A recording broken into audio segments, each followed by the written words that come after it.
This model is a cross-section of the spinal cord. Within the spinal cord, we have the inner core of the spinal cord is gray matter. It's almost shaped like a butterfly.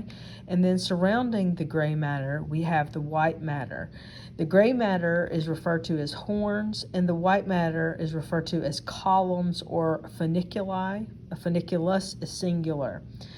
If we look just at the gray matter, you have an area, so on either side, so you would have two of these. You have an area that is more rounded. These are the anterior or ventral horns of gray matter. And then you can see an area where the gray matter is more pointed.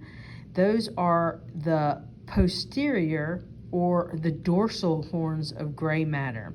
So when I'm looking at this, how I can tell anterior from posterior, the anterior horns are going to be more rounded, the posterior horns are more pointed. I can also, if I'm in a model like this, I can see this structure here, which I'll talk about in another video. This is the dorsal root ganglion, which would also be on the dorsal, coming into the dorsal side of the cord. So this is the dorsal horn of gray matter and the ventral horn of gray matter.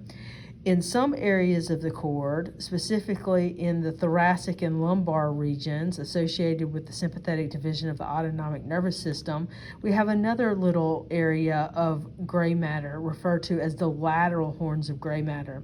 But again, those would only be found in the thoracic and lumbar regions of the cord.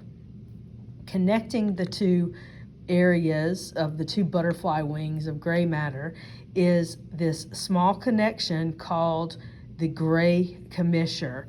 And then right in the center, which is a little bit difficult, you can see this is cut, okay, but you can see this area. If you're looking at a histological section, this would appear as a hole right in the middle of the gray commissure. That is called the central canal, and that's where cerebrospinal fluid would flow through the central canal of the spinal cord. So that's it for the gray matter. I'll do another video on the white matter.